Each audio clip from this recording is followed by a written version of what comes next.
And I'd like to welcome in now Shakur Stevenson to the show. And for people who don't know, I'm involved in boxing now for I don't know how many years. And if someone asked me who's the best bet to be the next pound for pound #1 guy when given the chance, I'd put my money on Shakur. Shakur has more to lose. Yeah. He's the undefeated fighter. He's seen as the eventual pound for pound champ potentially. Yes. But Teo has more to win. He has more to gain. So on the one hand, is there an advantage there where Shakur is fighting to protect that perfect record, to protect that kind of sense that he's the next guy? On the other hand, Teo is like he can fight with more abandon against Shakur because there's so much for him to gain. And if he loses, he's lost before. He's lost to Kambosos, and he came back from that. The opposite of what they expect you to do. So for me, I try to do the unexpected. I try to make sure if you go out there expecting me to move and run around the ring, I want to give you the opposite. So it was a strategic game plan. Shakur Stevenson told Max Kellerman that when the fight starts, personal feelings no longer matter. While mutual respect can exist before and after the bout, once they're in the ring, it's all about asserting control.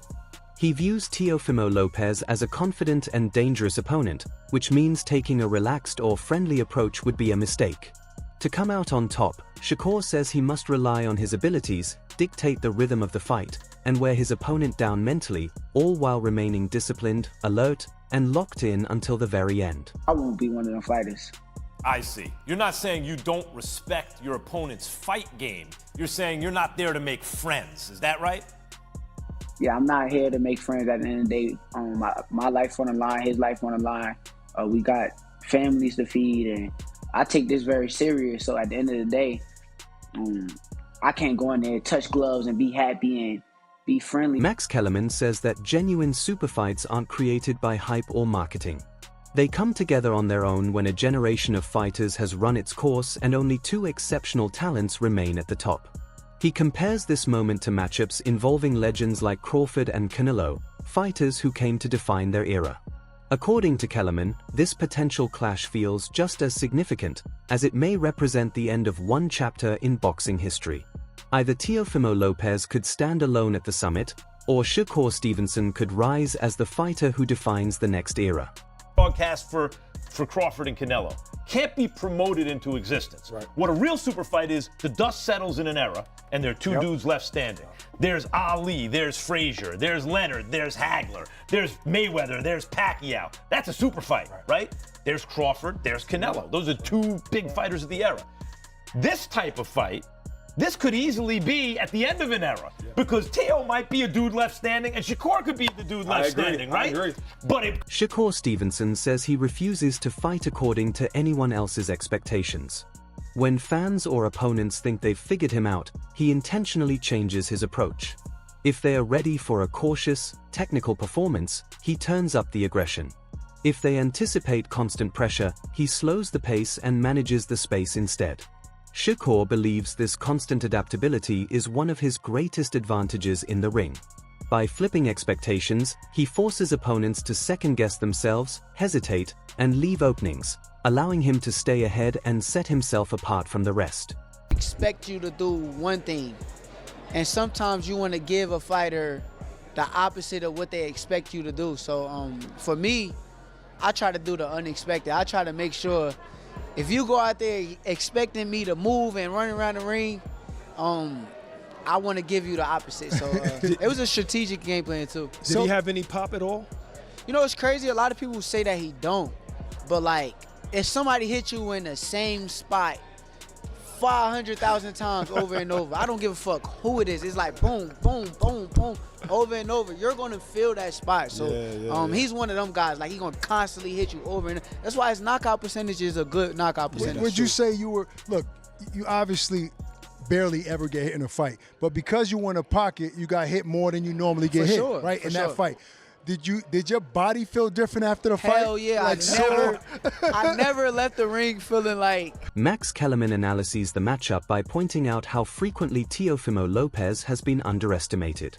He notes that much of the boxing community expected Josh Taylor to win, yet Lopez controlled the fight. Kellerman also revisits Lopez's victory over Vasyl Lomachenko, emphasizing the urgency and relentless pace Lopez showed late to lock in the win. When addressing the loss to George Kambosos, Kellerman reminds fans that Lopez was dealing with a serious health issue that night, which clearly impacted his performance. He argues that one bad outing shouldn't overshadow Lopez's history of delivering when the stakes are highest.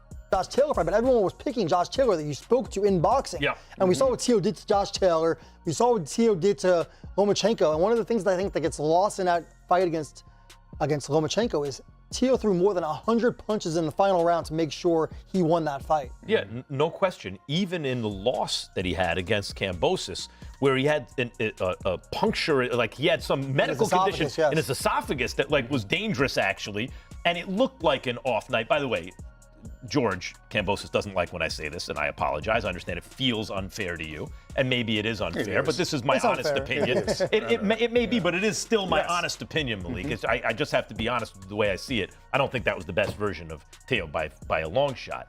But even then, he was rallying in that fight late. He has championship heart. And the thing I like about Teo's style, I mean, when you have a guy like Shakur whose defense is that good, and he's not just a guy who's going to hug you, he can...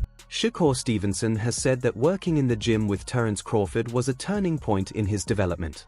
Being in the ring with someone as sharp, adaptable, and mentally advanced as Crawford forced him to refine every aspect of his craft.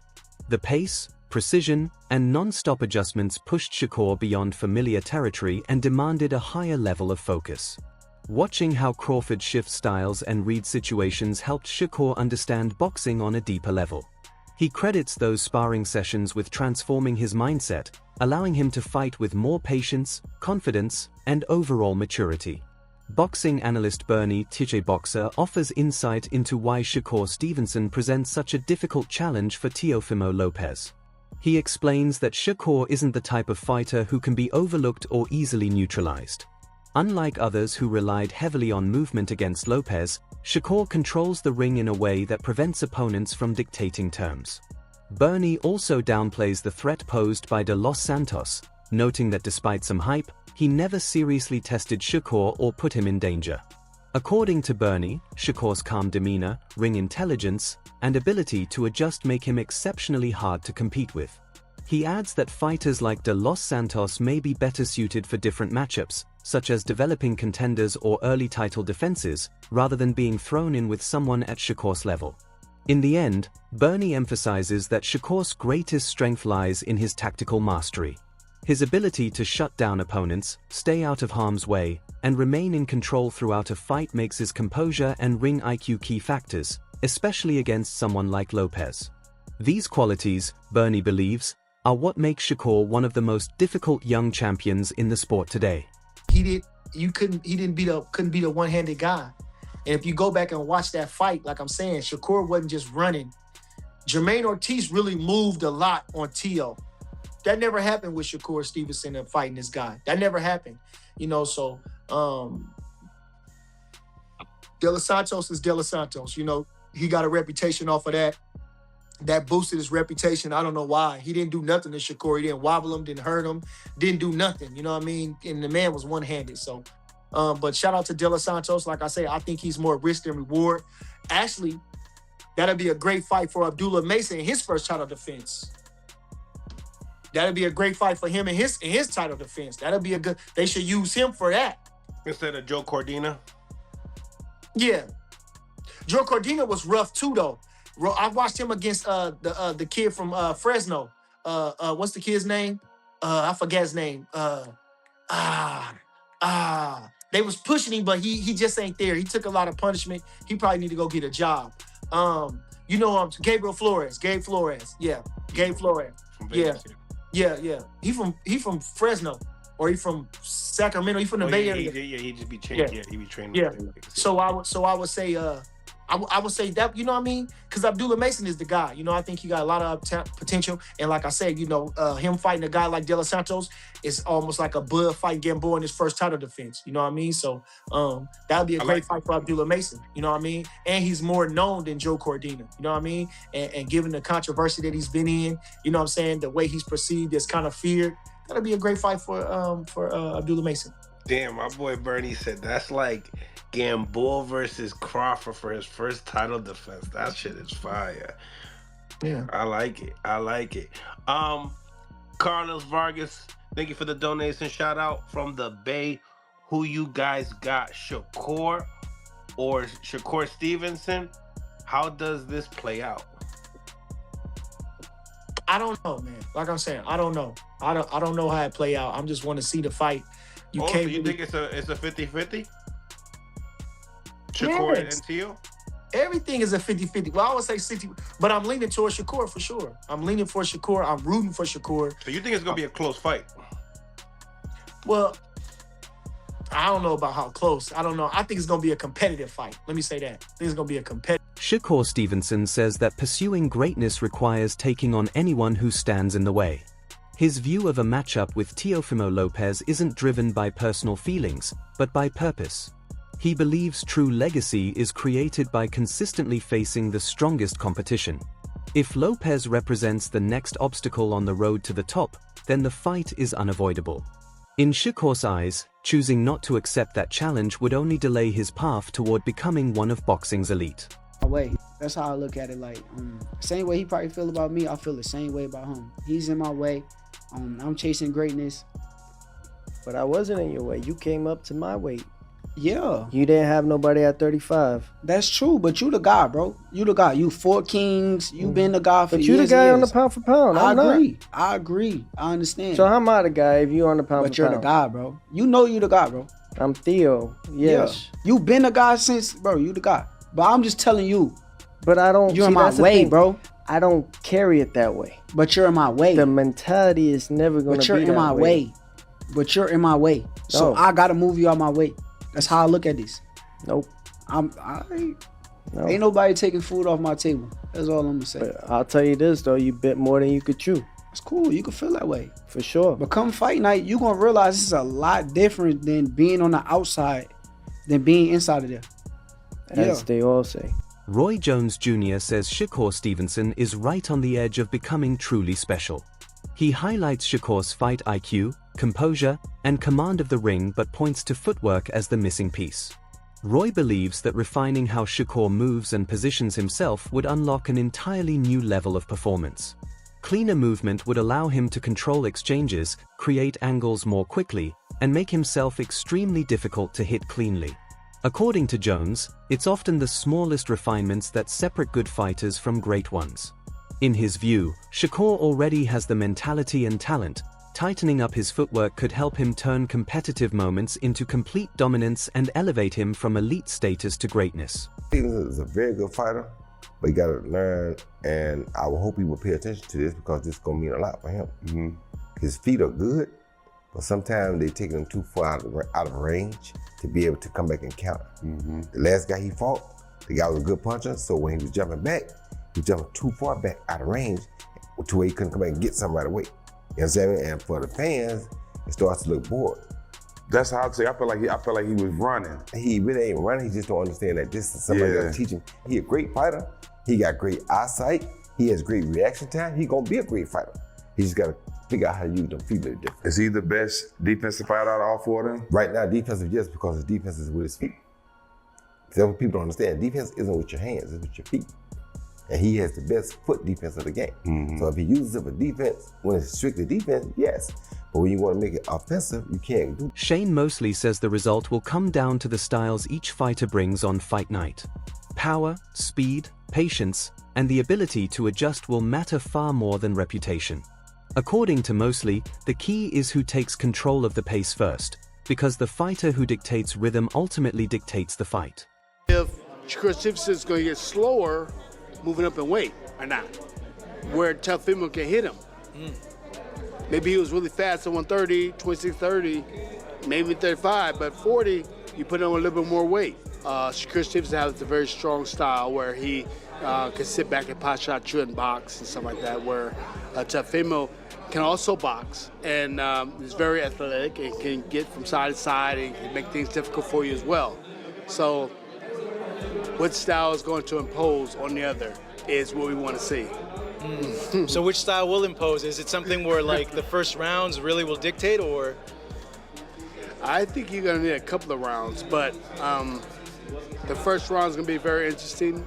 Maybe you see some tails, but I think maybe 2 or 3 you're going to start seeing one leave the other. Because I don't think that, well, maybe, I mean, Shakur might show some different, if he has to go after Teofimo, he might show some different type of heart that we haven't seen or different type of fighting we haven't seen. And vice versa, you know, whereas Teofimo's hitting him with different shots off the angle that is kind of giving, you know, Shakur Stevenson trouble. We'll see about that. Professional boxer Jermaine Ortiz shares his take on the Stevenson-Lopez matchup, saying Shakur is unlikely to fight carelessly again. He believes Shakur has learnt from past fights and now places a strong emphasis on managing range and timing, avoiding mistakes he's already corrected. Ortiz acknowledges that Lopez carries danger, especially at higher weights, but says his approach can be neutralized. With his defense, reach advantage, and ability to move in and out of range, Shakur is hard to hit cleanly. Ortiz expects Lopez to land occasionally but thinks Shakur will remain defensively responsible and limit damage. In his view, the fight will mostly be shaped by Shakur's pace and strategy, calm, calculated, and disciplined, forcing Lopez to adapt. While Lopez can be unpredictable, Ortiz believes Shakur's ring IQ and adaptability should give him the advantage over the course of the fight. A glimpse or two. Why? And one, Shakur said it himself after that fight that he wasn't going to fight like that again. And that's the main reason. He said he wasn't going to do it. And Teo's cracking like that? To 140, which is really, huh? Is Teo cracking? No, I don't think. I think he had more of a threat with Zepeda as a puncher than Teofimo. But he's going up a weight class. That's not actually his weight class as well. You think that'll play a factor? No, that would play a factor in him not fighting in the pocket how he did with Zepeda. Got you. That's what I'm saying. So yeah, because of the style, you feel like he's gonna be in and out, moving around, making sure that in and out, doing things that Teo don't like. He got longer arms. You know, I think he'll just keep him at bay. You know, Teo's a tricky fighter too, so not saying that he can't, you know, slip in and catch him with a couple shots, but Shakur, I think he's gonna be defensively sound. He doesn't like getting hit, and I think he's gonna stick to that. You know, as far as Shakur is concerned, and Teo, when you look at the speed, when you look at the timing, who do you feel like has that edge when it comes down to that? It could be separate. It could be somebody got the speed and somebody. The breakdown notes that Teofimo Lopez, once dominant at 140 pounds, remains a dangerous and explosive fighter, particularly in the early rounds where his athleticism and power are most threatening. The matchup is framed as a classic clash of styles: Lopez's aggression and raw strength versus Shakur Stevenson's superior boxing IQ, range, and control. Shakur is seen as a slight favorite, with a 60-40th edge, but Lopez could make it competitive if he applies early pressure and forces Shakur to fight on his terms. His biggest challenge will be avoiding mistakes like overextending or becoming predictable. If Lopez can effectively cut off the ring, the fight promises high drama. Ultimately, Shakur's intelligence and defensive skills will test Lopez's ability to perform under pressure. Teofimo hurt Shakur with one shot. Can you hurt him clean? He hasn't been a killer, as much of a killer at 140. And after Cambosis, he hasn't been the same in my opinion. But he's still explosive and still dangerous in the first 7 rounds. You know what I'm saying? First 8 rounds. So I think it's a good fight. I like the fight actually because of that. Teofimo got the explosive punching power on his side and good athleticism.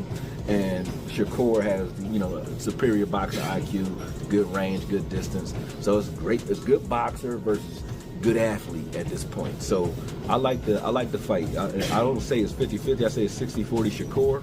But I like Teofimo's chances in this fight. You know what I'm saying? If Teofimo makes this a fight and comes out early and attacks and gets right up on Shakur, right, and attacks him and makes him fight, I mean, it's gonna be one of two things. Either you're gonna see what's his name, the Jesus, or what's his name, the guy that he fought.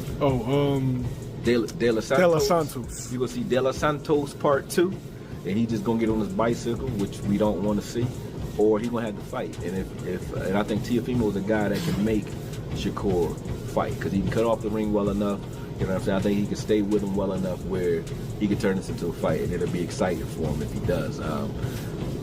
I think Shakur, like a lot of fights, he needs this name in order to silence a lot of the naysayers. Because people talk a lot of shit about Shakur, especially after the De La Santos fight. I don't think, the Zabata fight took it off of him, even though they tried to make it seem like, That wraps up today's breakdown. Be sure to stay tuned for more. See you next time.